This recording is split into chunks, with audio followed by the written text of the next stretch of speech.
জান্নাতে সবকিছু পাওয়া গেলেও কয়েকটি জিনিস পাওয়া যাবে না।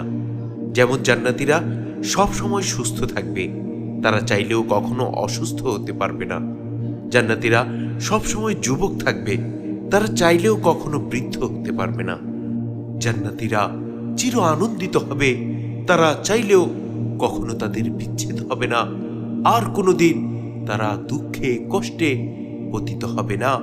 জান্নাতীরা যখন জান্নাতে প্রবেশ করে যাবে, তখন একজন ঘোষণাকারী ঘোষণা করে বলবেন, তোমাদের জন্য এখন অনন্ত জীবন, আর কখনো তোমরা মৃত্যুবরণ করবে না।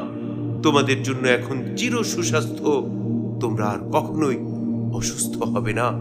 তোমাদের জন্য এখন চির যৌবন, তোমরা কখনো আর বৃদ্ধ হবে না। তোমাদের জন্য এখন চির সুখ ও পরমানন্দ, তোমরা আর কোনোদিন দুঃখে কষ্টে পতিত হবে না। সুবহানাল্লাহ, সুবহানাল্লাহি ওয়া বিহামদিহি, সুবহানাল্লাহিল আযীম।